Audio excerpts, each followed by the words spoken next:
Sí, gloria a Dios. Dios me les bendiga, amados hermanos. Dios continúe bendiciendo sus vidas. Sean todos bienvenidos acá, a esta su casa. Y qué bueno que está aquí en este lugar. Sabemos que fue un fin de semana largo, entonces algunos también aprovechan, pero gracias a Dios usted aprovechó para estar acá. El Señor bendiga su vida grandemente y esperamos que su palabra pueda ser de bendición a nuestros corazones en esta hora. Queremos dar la bienvenida a las personas que nos están visitando. Voy a mencionar sus nombres y al final les damos un fuerte aplauso. Tenemos a Luis Herrera, que es hijo de nuestra hermana Yadira Madrigal. Tenemos a Cintia Ballestero Murillo y tenemos a Sara Ballestero Murillo. ¿Tal si le damos un fuerte aplauso a estas personas? Les damos la cordial bienvenida a cada uno de ustedes en esta hora. Que Dios me les bendiga grandemente sus vidas. Quiero invitarle a que pueda usted buscar su Biblia en Santiago capítulo 1. Sí va a necesitar el texto porque no voy a proyectar nada más que los versículos. Sé que no va a poder leer todo lo que está aquí, tuve que hacer un cambio a último momento porque no se veía los colores. Igual voy a ir leyéndole algunas cosas de las diapositivas para que no se preocupen. Si alguien la necesita, se las puedo enviar. Vamos a pedirle a Dios su guía y su dirección. Padre eterno, en esta mañana preciosa queremos en este momento poner nuestras vidas en tus manos para que tú te glorifiques en medio de esta enseñanza, que tú puedas hablarnos, que tú puedas tomar el control de toda nuestra vida, Señor, y tú te puedas glorificar en tu palabra, pueda llegar a cada corazón hasta lo más profundo de nuestro ser. En el nombre de Cristo Jesús. Amén y amén.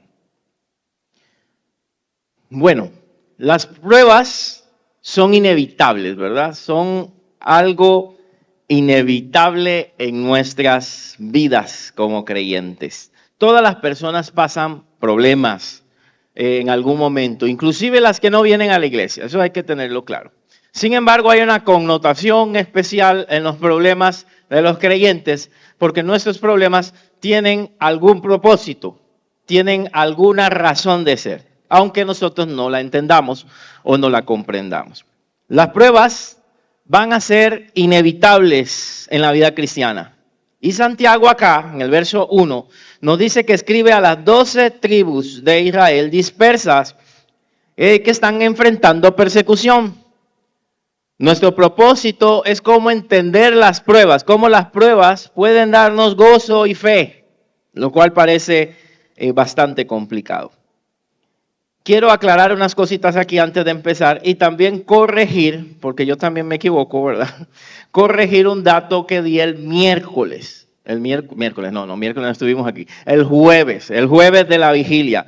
Y de paso esto nos va a servir de base para los que están viniendo los miércoles a los estudios de Hechos.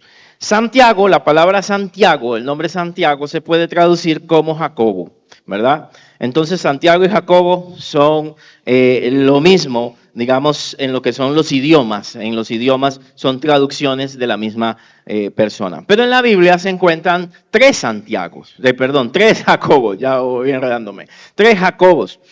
Uno de ellos era el discípulo que andaba con Juan también, que era hermano de Juan, Jacobo y Juan, y siempre andaban con Pedro, esos tres. Ese es uno. Y también tenemos Jacobo, que es mencionado como el hermano de Jesús. El hermano de Jesús. Hay otro tercero, pero que no voy a mencionar para no ser más enredo. Hay un tercero Jacobo. Entonces, yo en algún momento dije que Jacobo fue el líder de la iglesia, aunque Jacobo el discípulo de Jesús era un líder entre los apóstoles. Él falleció antes en martirio. Entonces, los que estaban ahí con Jesús en el momento de la oración en Getsemaní, era Jacobo el discípulo de Jesús, ¿verdad? Que murió prontamente, iniciada la iglesia. Fue el primer mártir que hubo en la iglesia. Este Santiago, que también es Jacobo, ¿verdad?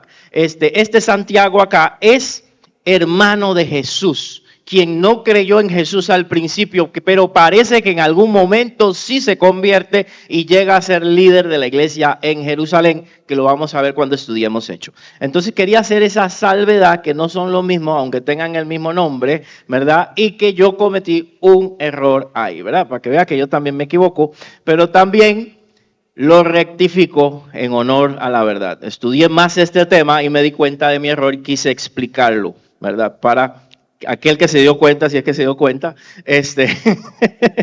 lo rectifique, que habían dos Santiago o dos Jacobo. Este Santiago, por eso dice ser siervo de Dios y del Señor Jesucristo. No menciona apóstol de Jesucristo. Ese es algo claro en su presentación. Él no dice apóstol de Jesucristo, no se considera apóstol porque él no fue el Jacobo de los 12 apóstoles. Él solamente se presenta como siervo de Jesucristo. Todos los apóstoles dicen apóstol del Señor o demás.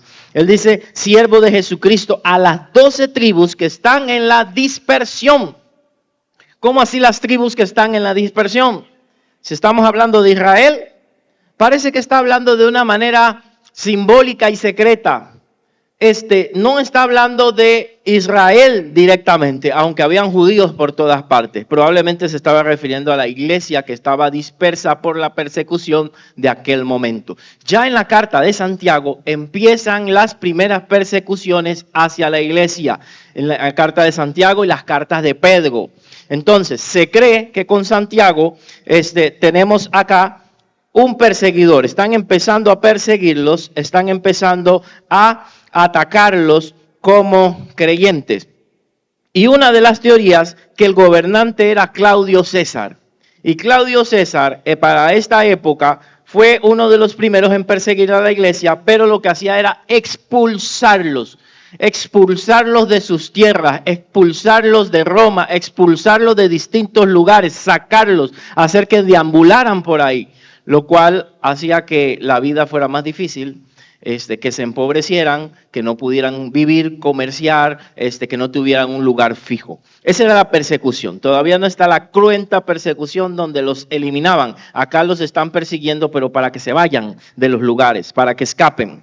Y les dice a las 12 tribus, que yo creo que o son judíos cristianos, que esa es una posibilidad muy fuerte, que sean judíos cristianos, o está hablando simbólicamente a la iglesia, porque las cartas podían ser encontradas. Entonces, en algunos momentos ellos hablan en clave, no dicen todas las cosas por si acaso eran interceptadas las cartas. Así que a las 12 tribus que están en la dispersión, es a la iglesia que está dispersando, a la iglesia que se está persiguiendo, salud. Que tengan salud significa también salvación. Así que identificando nosotros que estamos hablando de el hermano de Jesús, uno de los que no creían, dice las Escrituras, que no creían al principio en él y que posteriormente a su muerte y su resurrección creyó en él, no lo tenemos registrado en las Escrituras, pero es lo que parece que después de la resurrección él creyó. Acá lo tenemos como un siervo de Dios escribiendo a una iglesia que está en persecución. A una iglesia que está pasando momentos difíciles, a una iglesia que tal vez estaba teniendo problemas económicos, a una iglesia que estaba teniendo que salir de su lugar de vivencia, de vivir y tener que abordarse a otros países o a otras regiones y que se encontraban en diversas pruebas, según el versículo 2. Hermanos míos, tened por sumo gozo cuando os halléis, ¿en qué? En diversas pruebas. Pruebas diversas, variadas. Con diversas nos está queriendo decir que las pruebas son de diferentes tipos. Las pueden haber financieras, relacionales, de salud y espirituales. Y cuando alguien se convertía a Cristo, no solamente era que lo perseguían, ¿verdad? Como estamos viendo que está empezando una persecución acá, sino que ya su familia también los dejaba de hablar. Sino que ya los hacían a un lado por ser creyentes, sino que también implicaba problemas en el área económica, donde tal vez cuando querían vender algo, tú eres cristiano, no te compro, y donde los echan políticamente de sus lugares. Así que era una cadena de circunstancias y situaciones que venían sobre ellos. El punto no es si vienen las pruebas, hermanos. El punto es cuándo van a venir. Les aseguro que todos los que estamos aquí sentados en alguna vez tendremos por lo menos una prueba difícil en nuestra vida. Por lo menos una. Eso sí se lo garantizo.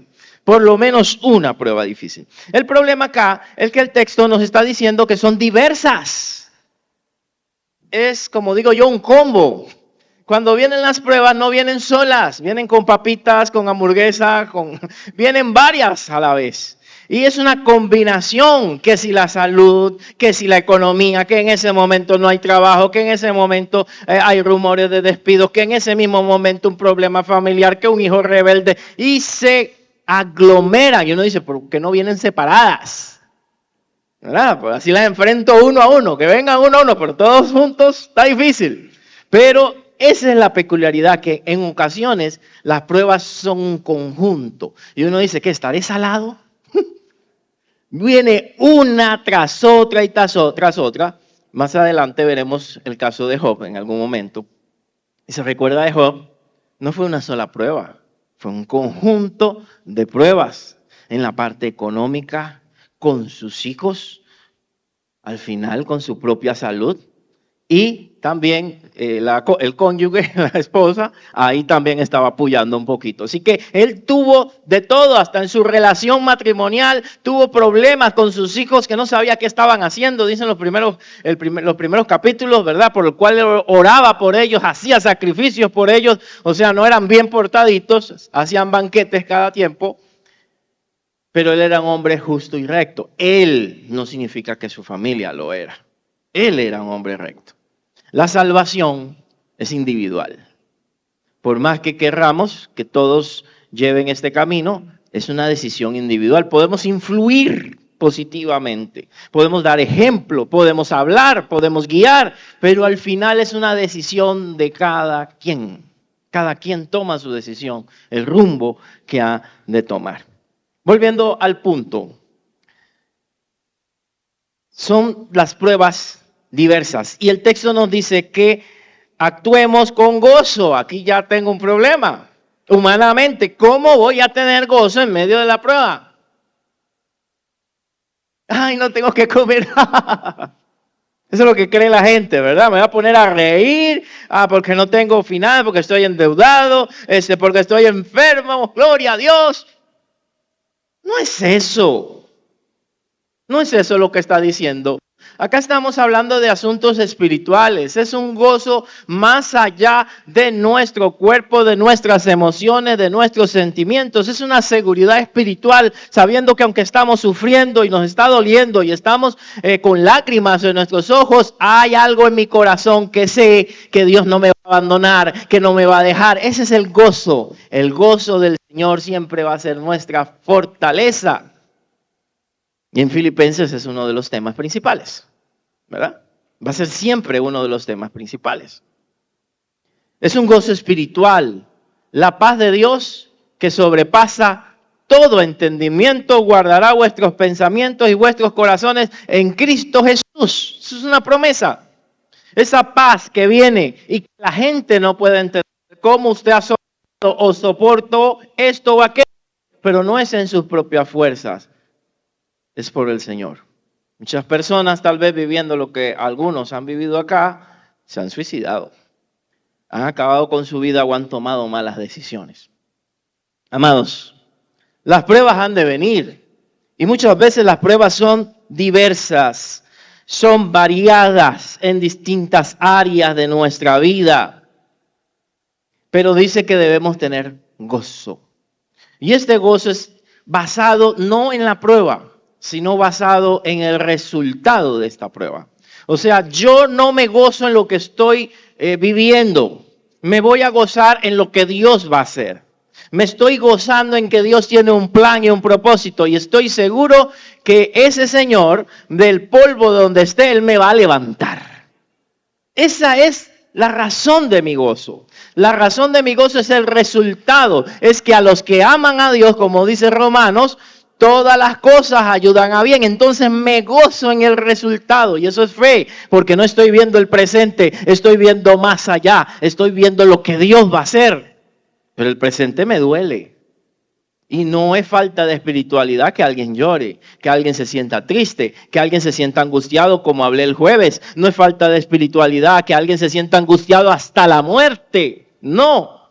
Nos han metido en la cabeza que si tú te sientes mal y dices que tienes tristeza, tienes un demonio de tristeza, un demonio de tal cosa. Nos han metido eso. Entonces las emociones son demonios, entonces. Son parte de nosotros. Nosotros reaccionamos. Que las emociones, Satanás las puede llevar a algo malo, sí.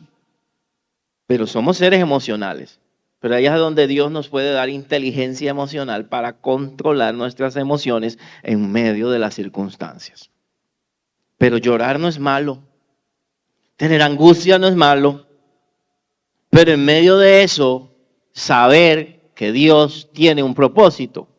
Y esta es la paradoja, y eso es una paradoja. Gozo en medio de la aflicción. Pero es un gozo espiritual. Es una tranquilidad de que Dios tiene el control, de que Él es soberano y que no me va a abandonar, que Él tiene todo el poder. Entonces yo estoy en esta circunstancia, pero me gozo en que sé que estoy en las manos de Dios y no me va a abandonar. Ahora, cuando yo me encuentro en estas diversas pruebas, también tengo que tener una actitud correcta, ¿verdad? Y esa actitud, como ya les mencioné, es tener gozo en medio de la prueba. Y ese gozo, como les dije, es esa paz, esa tranquilidad, aunque me sienta de cierta manera, pero que da el Espíritu Santo en mi vida, que da el Espíritu Santo en mi ser. ¿Ok? Así que tener por sumo gozo, Santiago no nos pide, como les dije, negar el dolor, sino a adoptar una perspectiva eterna. El gozo espiritual trasciende las circunstancias, no depende de lo que nos sucede, sino de quién está con nosotros. La felicidad en la tierra es temporal, pero el gozo en Cristo permanece en medio de la tormenta. Usted hoy puede amanecer alegre y usted está chistoso, ¿verdad? Y amaneció, como dicen algunos, comió payaso y feliz y contento. Pero al otro día o al rato puede estar molesto. Si dependiera las cuestiones espirituales de nuestras emociones, imagínense. Hoy puede ser que yo no me sienta salvo, pero soy salvo. Puede ser que yo hoy no me sienta hijo de Dios, pero soy hijo de Dios. Como yo me sienta, eso no significa que eso cambie lo que soy en Cristo Jesús. Puede ser que te sientas mal, puede ser que te sientas solo, puede ser que te sientas cansado, puede ser que te sientas agobiado, puede ser que sientas tristeza, pero eso no significa que Dios no esté contigo. Eso no significa que Dios te haya abandonado porque las cosas no estén saliendo bien en este momento. Ahora la pregunta que siempre nos debemos hacer, creo que menciona Randall en algunos momentos que ha enseñado, no es el por qué, es el para qué. ¿Para qué estoy pasando eso? No es por qué a mí, que esa es la que siempre usamos. ¿Por qué yo? Si yo vengo a la iglesia todos los domingos, bueno, casi. ¿Por qué a mí? Si yo diezmo y ofrendo, casi. ¿Por qué a mí? Si vengo los miércoles, algunos no. ¿Por qué a mí porto bien? ¿Por qué a mí si hago esto? ¿Por qué a mí si sirvo con gozo y alegría? El punto no es el por qué, sino es para qué. ¿Qué es lo que el Señor quiere hacer con mi vida? ¿Qué es lo que el Señor quiere hacer en mi vida? Nos dice Santiago 1:3, sabiendo que la prueba de vuestra fe... ¿Alguien pidió paciencia? ¿Alguien que está pidiendo paciencia? Para adquirir paciencia o perseverancia, porque también se puede traducir perseverancia, ¿qué necesitas? Uy, yo le estoy pidiendo paciencia y me pone más gente complicada. Sí, porque eso es lo que ocupas. Para crear la paciencia necesitas probarla para que pueda salir. Entonces vas a tener gente que van a probar tu paciencia. Dice, me salgo de aquí porque no soporto a esta gente. A donde te vayas, te vuelve a aparecer otra persona igual. Y usted dice, pero ¿qué tengo yo? Es que Dios está tratando contigo. Está trabajando contigo. Entonces, la prueba de vuestra fe, la fe se prueba, y eso lo dicen otros pasajes, como Pedro, la fe se prueba. La prueba de vuestra fe, ¿qué va a producir? Paciencia o perseverancia. Una persona paciente o perseverante es una persona que generalmente ha sido probada. Ha sido probada su fe. Así que para que yo pueda ser una persona paciente o perseverante, tengo que haber sido probado. Tienen que haberme sucedido cosas. Tengo que haber tenido situaciones difíciles para poder enfrentar la vida. Los que tenemos hijos sabemos que no podemos tenerlos en una burbuja para siempre. Quisiera tenerlo en una burbuja, ¿verdad? Que no salga, que no vea el mundo, que no experimente, que no se equivoque. Pero ¿dónde van a crear sabiduría, conciencia, experiencia y defensa en ese mundo? No estoy diciendo en el mundo pecaminoso, pero en la vida real es lo que quiero decir. Conocí una persona que tuvo su primer bebé, una pareja que llegaba a la iglesia, X iglesia. Tenía su primer bebé y como todos, ¿verdad? De esta tal vez generación, entonces al niño no lo sacaban. Creo que pasaron no sé cuántos meses en traerlo a la iglesia, por ejemplo. ¿Verdad? Que he visto que no han pasado días y ya lo han ido trayendo. Tenían un protocolo, y entiendo los temas de salud, un protocolo para que vieran al bebé, un protocolo increíble. Y el chiquito no le permitían andar en el suelo, no le permitían agarrar objetos, no le permitían traer solo a la boca. No, por supuesto que yo sé que eso trae sus problemas, ¿verdad? Pero hay extremos. Nada. Comenzó a padecer de ciertos problemas y lo que le dijeron era que el niño no tenía defensas. No había adquirido ningún tipo de defensa. Porque no estaba asociado con la vida real, estaba en una burbuja de super limpieza y perfección. En mi época, hace poquito tiempo, ¿verdad? Los niños jugábamos ¿con qué? Con tierra, con lodo, ¿verdad? Andábamos por ahí descalzos. No sé, hoy me cae una garúa y me enfermo. Unas gotitas ya estoy. Nos mojábamos, ¿verdad? Jugábamos bajo el agua, corríamos por acá en los charcos, nos tirábamos. Va a decir que usted no, ¿verdad?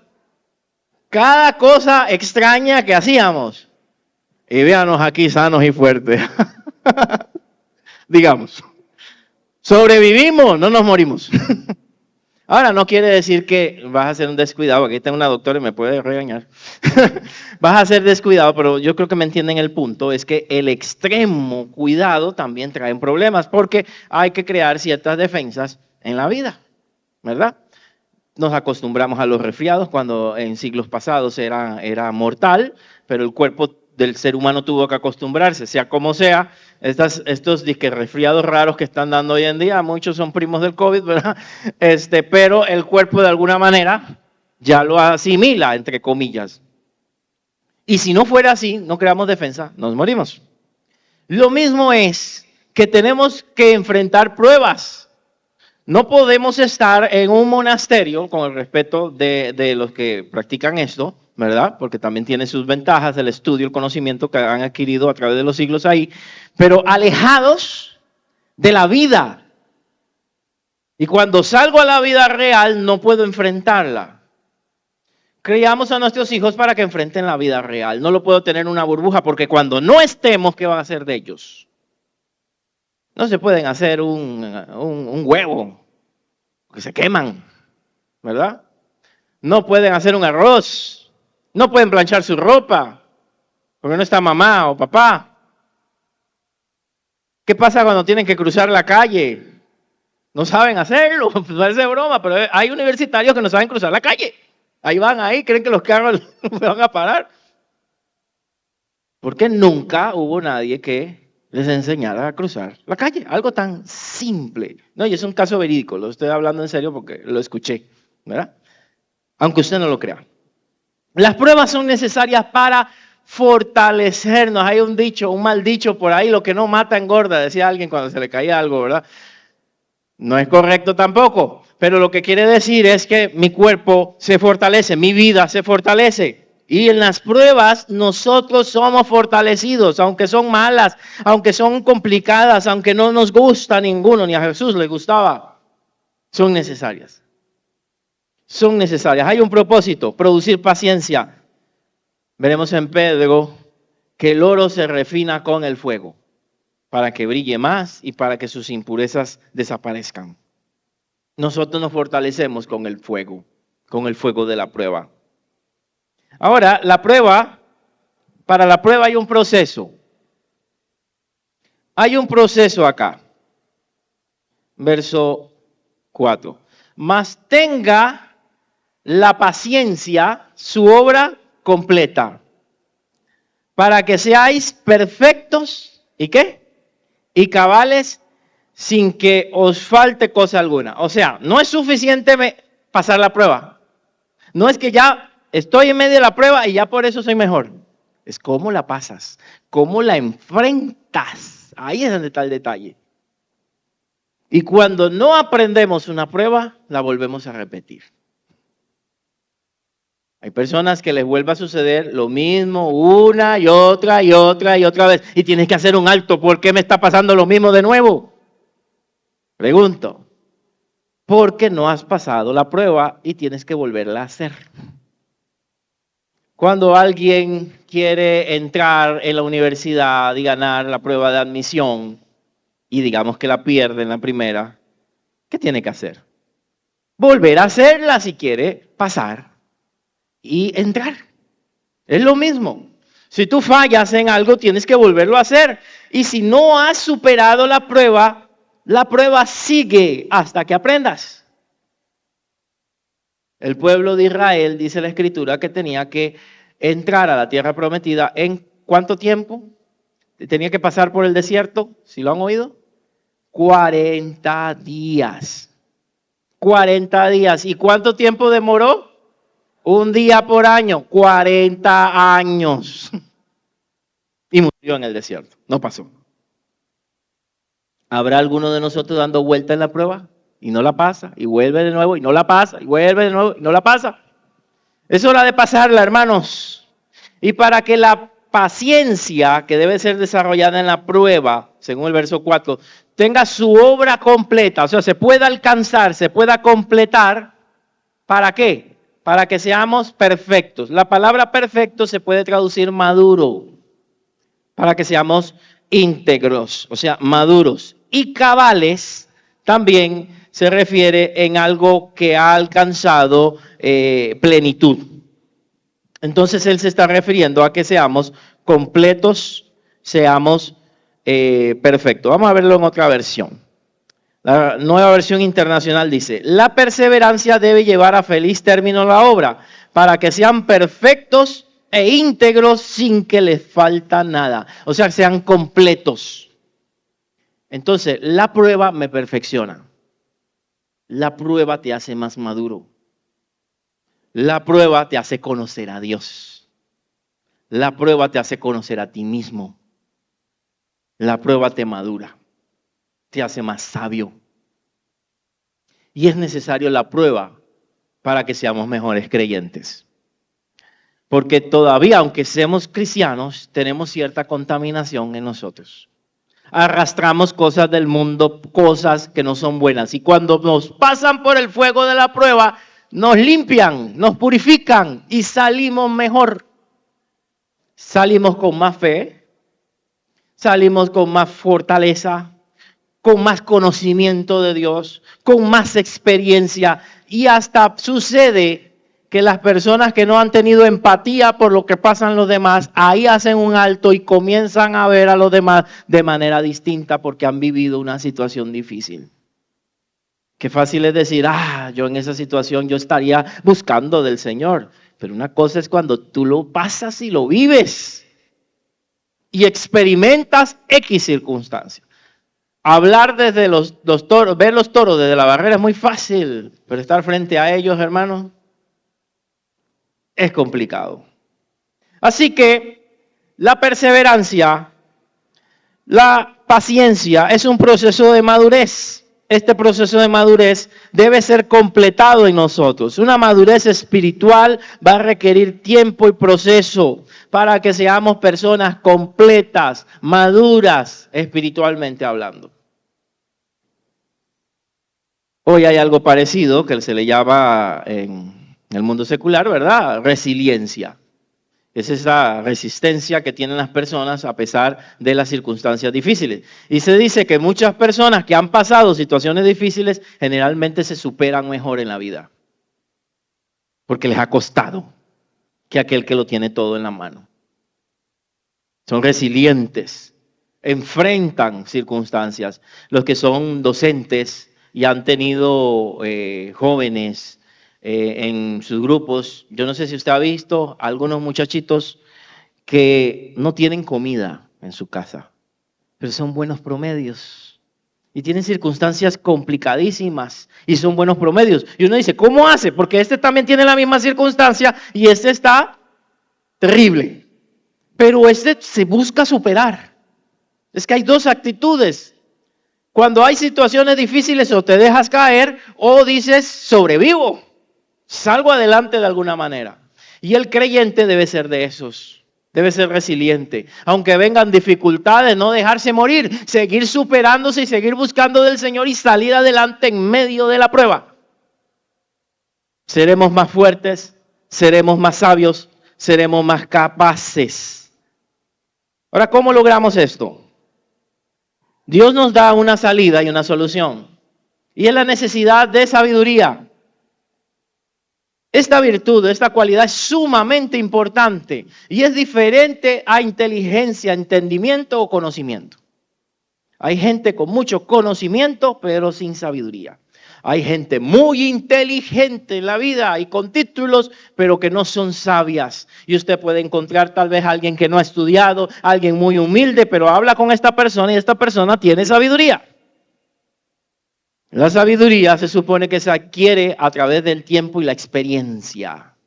Se supone también que los adultos mayores también son más propensos a adquirir ¿qué? Sabiduría por lo que han vivido. Eso sí, eso va a depender cómo aprovecho las experiencias que he pasado.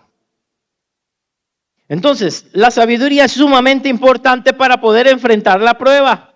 En medio de la prueba necesitamos sabiduría divina. No podemos confiar en nuestra comprensión inmediata. Solo Dios puede darnos discernimiento para entender el propósito de nuestras dificultades y actuar correctamente según su voluntad.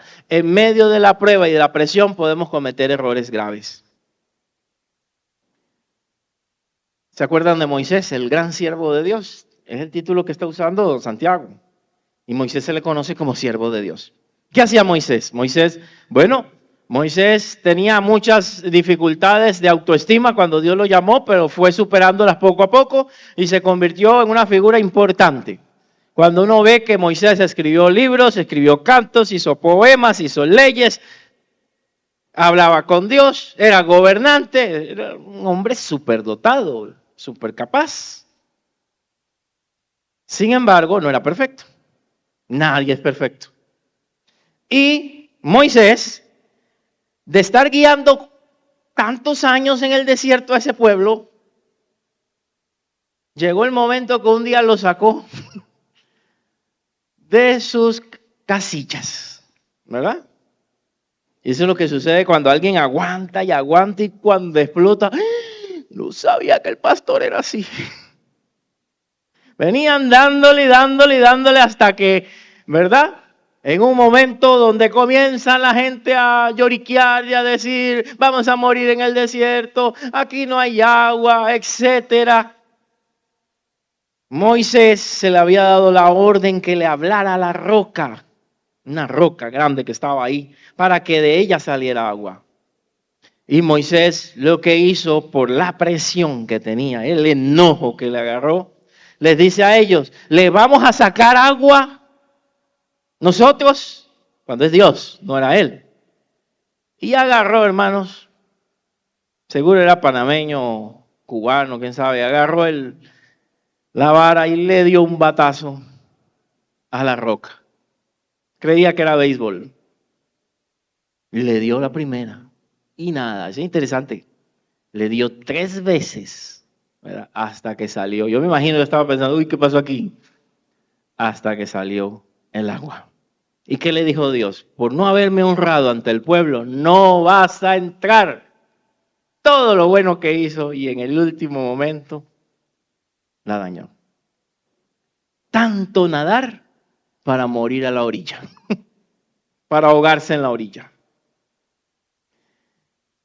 Tal vez nos hemos portado muy bien, muy correctos, muy decentes, con mucha prudencia, y en el momento de la tensión sale lo peor de nosotros, porque eso es lo que busca la prueba, sacar lo que hay en nuestro corazón y que nos demos cuenta, mira, no sabía que tenía estas emociones, que tenía estas dudas, que tenía esta incredulidad, que me falta superar eso. Pero eso te das cuenta en la prueba.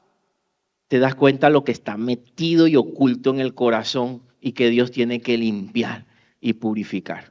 Eso no significa que tú seas mala persona, no. Y que seas un pecador, todos somos pecadores. Significa que Dios está trabajando también contigo, te está perfeccionando en la prueba.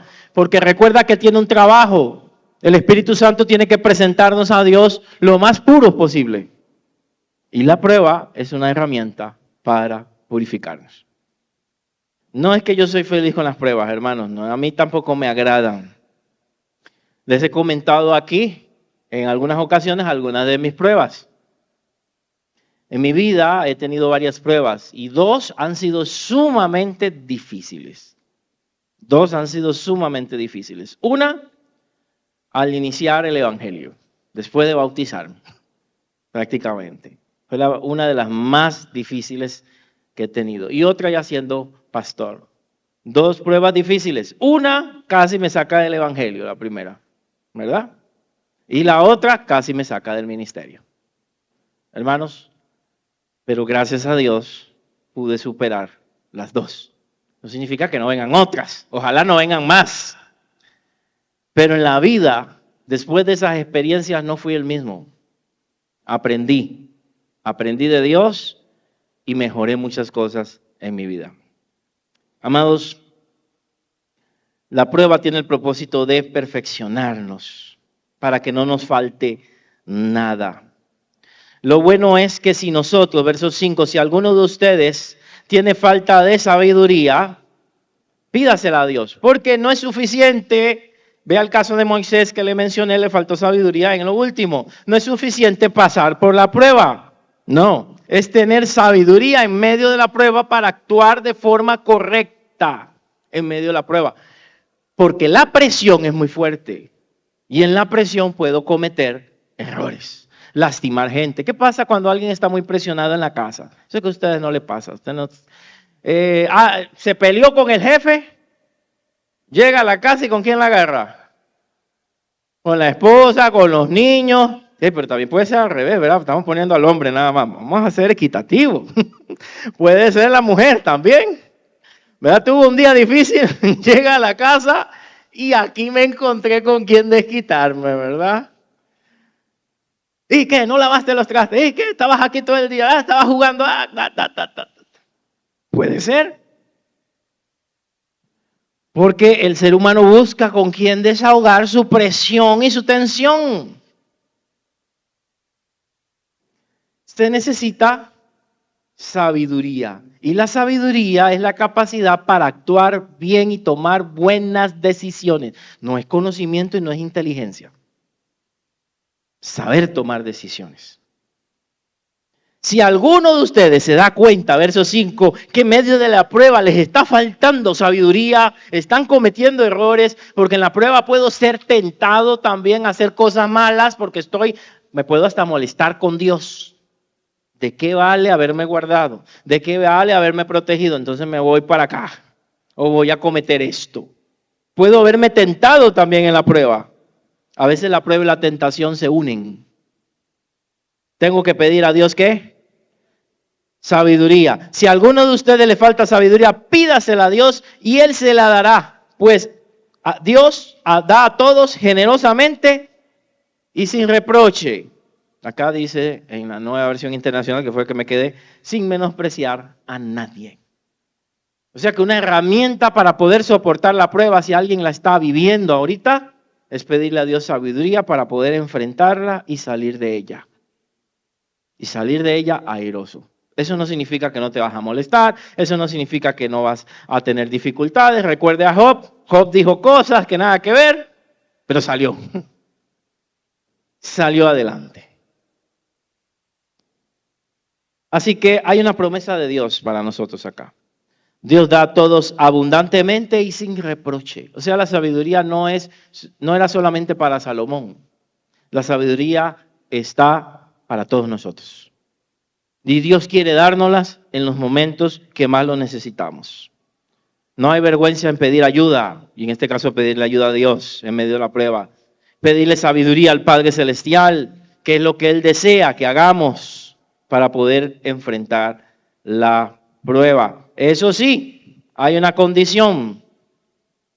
La condición, que creo que es para toda la prueba, está en el verso 6. Pero pida con fe, sin dudar nada, porque quien duda es como las olas del mar agitadas y llevadas de un lado a otro por el viento.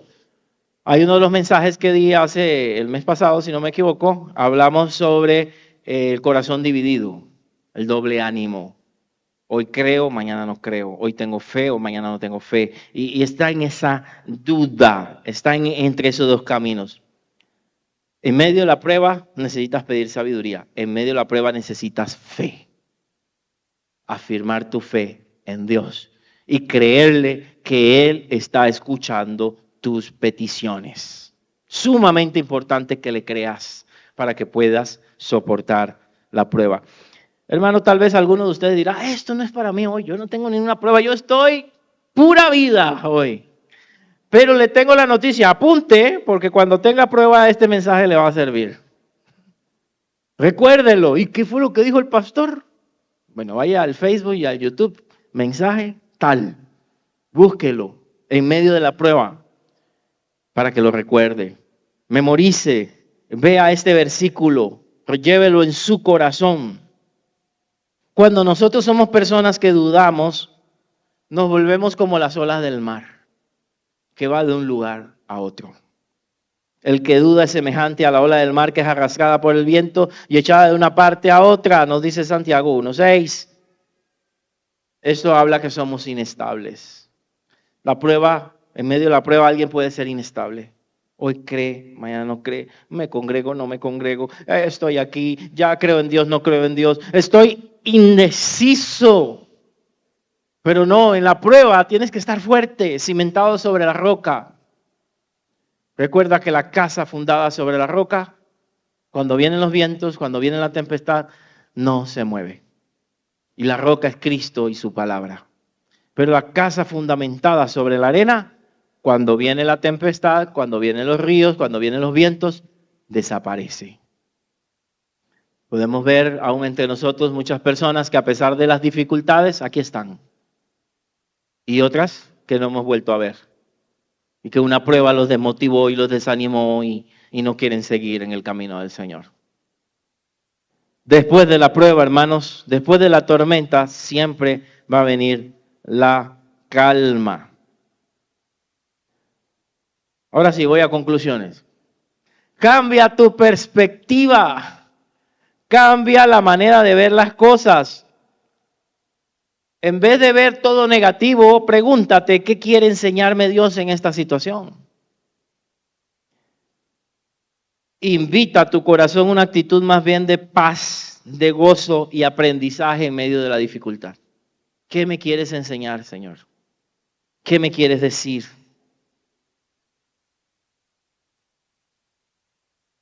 Lo otro, la segunda recomendación es pida sabiduría y ten fe. Pide cosas espirituales. Cuando te acercas a Dios, ¿qué cosas pides? La mayoría, el 90% de las personas es dame, ayúdame, bendíceme, la oración de la oveja. Me. Todo para mí. Pero pocas veces pedimos sabiduría, fortaleza, fe, confianza, cuestiones que son más necesarias en la vida que el dinero. Porque tal vez la sabiduría te puede llevar a generar también. Y a veces solo estamos pensando en los billetes, en el dinero, en esto, en lo otro. Y hay cosas más importantes en nuestra vida para poder salir adelante. Pide sabiduría y ten fe. Pedir sabiduría específica en la oración. Busca dirección y claridad en las dificultades, confiando en que Dios escucha y responde. Lo otro que debes de tener, hermanos, es paciencia. ¿Cómo le suena a ese? Paciencia, porque el objetivo de la prueba es que tener es ¿qué? Paciencia o perseverancia, dependiendo de la traducción. Si eres una persona impaciente, ay. Dios quiere que generes ¿qué? Paciencia. Y sabes que en la prueba te toca esperar. Si tú eres de lo que no esperas a nadie ni a nada, y que si alguien no lo hace, lo hago yo. En medio de la prueba te enseñan a esperar, a depender de otros, a depender de Dios, no de tus propias fuerzas. A esperar que Dios conteste y responda en su tiempo y su voluntad. Que Él abra la puerta cuando sea indicado. Usted puede hacer lo que quiera, pero si Él no la abre, no la abre. Entonces necesitamos tener paciencia y perseverancia. ¿Qué es perseverancia? Que cuando las cosas van mal, yo sigo igual. Yo sigo adelante. Sigo cumpliendo mi deber para con Dios.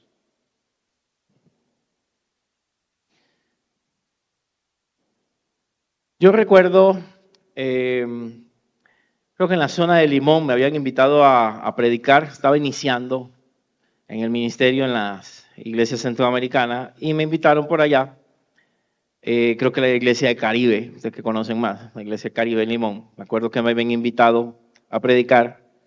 Y una hora antes, hermanos, me comunica, una hora antes del culto, me llega una llamada de mi país, de Panamá, y me comunican que un medio hermano, pero para nosotros nos criamos juntos, acababa de fallecer. Y ahí estaba yo. Me dolió mucho, por supuesto, porque aunque no éramos de la misma madre, nos veíamos casi siempre. Muchos de nosotros estudiamos en los mismos colegios, entonces nos veíamos constantemente. Y me dolió bastante, y más en el tipo de accidente que tuvo. Lo que me agradó es que unos meses antes estuve en Panamá y le pude hablar de Cristo, y él me comentó que estaba empezando a ir a una iglesia y falleció al poco tiempo. Cosas que hace Dios, o que permite Dios, no sé. El asunto es que tenía que predicar, yo estaba con mis emociones al tope, y digo, o dejo de predicar, no predico, me regreso, o hago lo que tengo que hacer.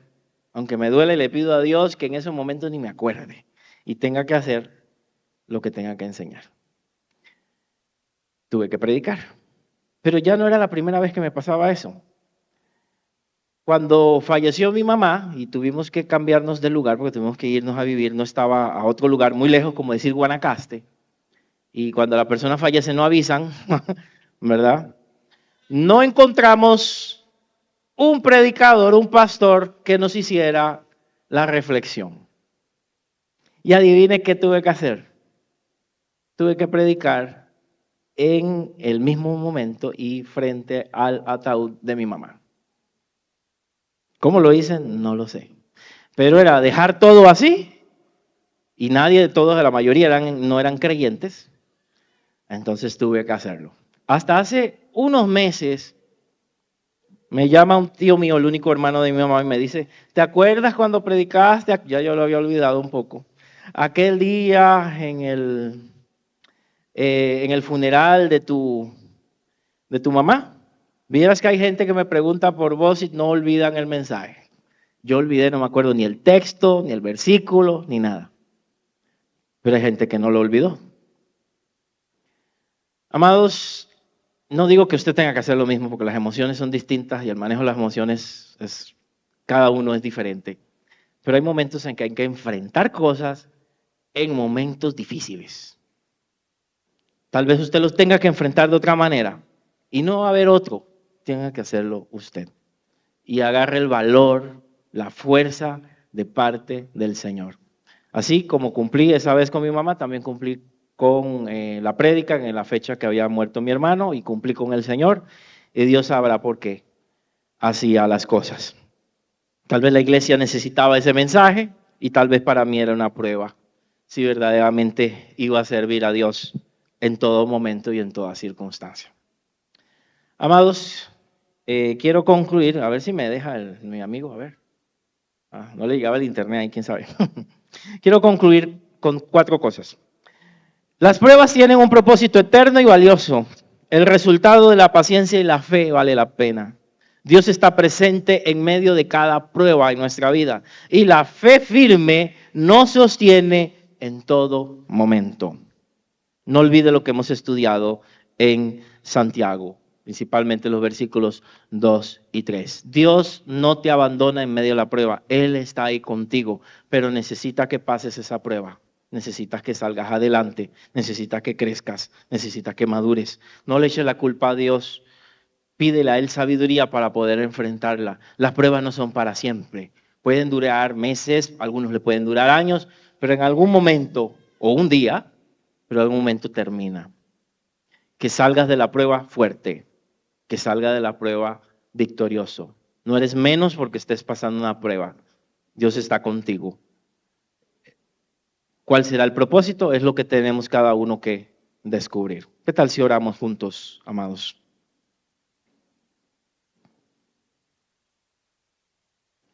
Si Joel, me ayudas con un piano ahí de fondo, por favor.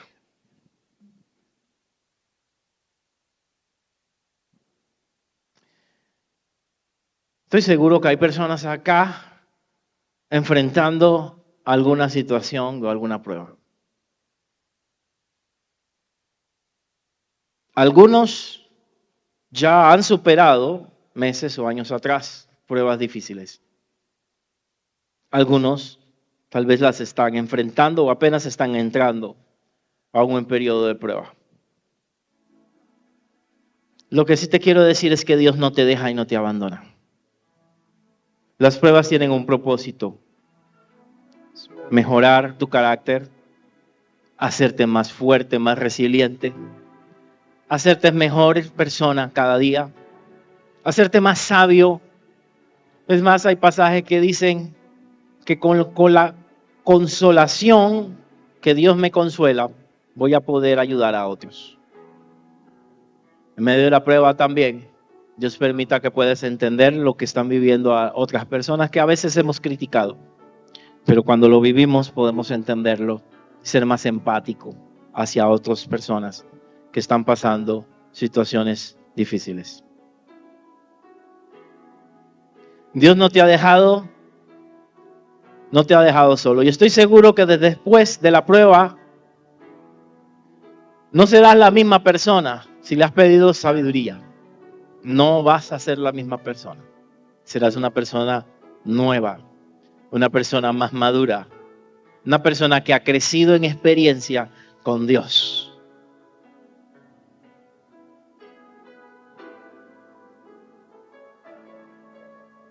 Quisiera, ahí con sus ojos cerrados, que los que Dios le ha hablado de alguna manera o que sienten que están en pruebas, por favor me permita orar, ¿no? Ahí donde está, solo levanta tu mano a Dios. Yo sé que Él lo sabe todo.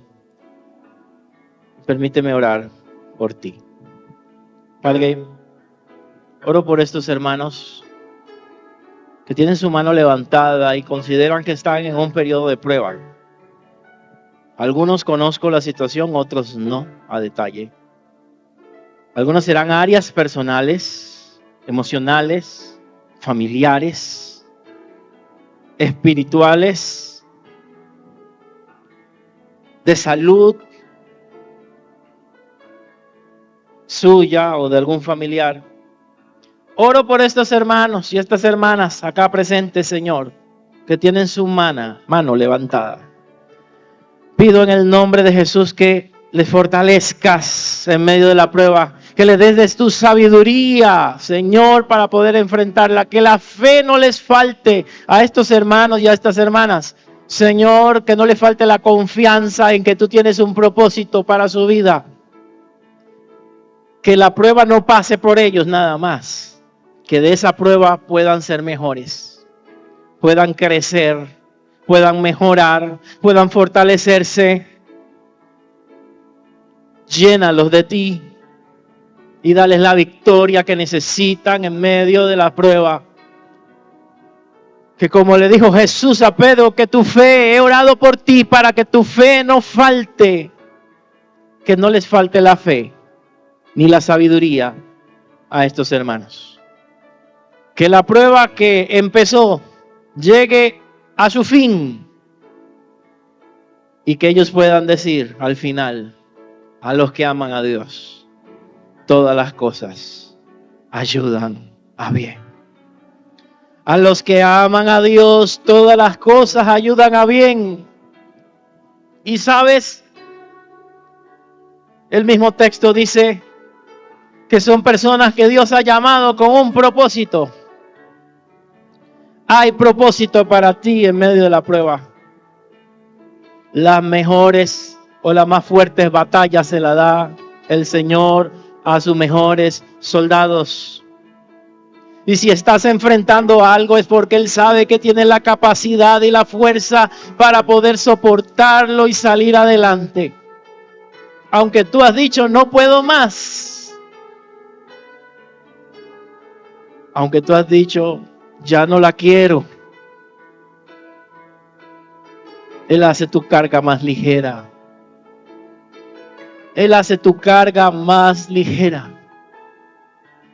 Te pido, Dios, tu Espíritu Santo que no tiene límites, ministra a estas personas ahí donde están en sus asientos, renueva sus fuerzas, llénalas del gozo del Señor, de la paz que sobrepasa todo entendimiento, fortaléceles en su espíritu a través del Espíritu Santo,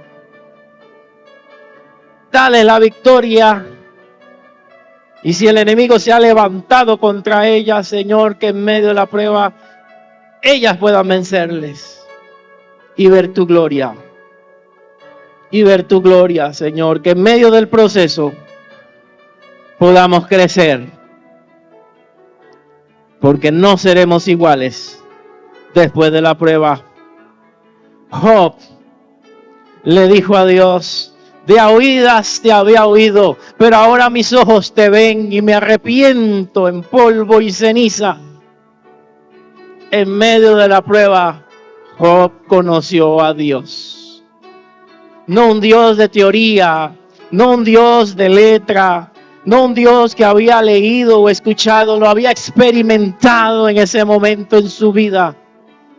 Y cómo Dios estuvo con él en todo su proceso. Dios está contigo. Y estas son mis últimas palabras. Dios está contigo en tu proceso.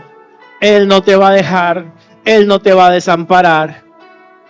Y vas a ver su gloria al final del mismo.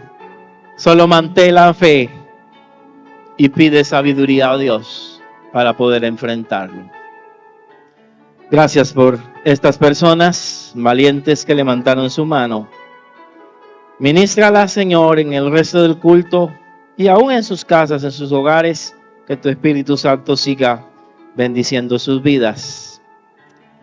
Y ayúdanos a todos a salir adelante en medio de las pruebas. En el nombre que es sobre todo nombre. En el nombre de Cristo Jesús. Amén. Entonces, si le damos un aplauso a nuestro Dios.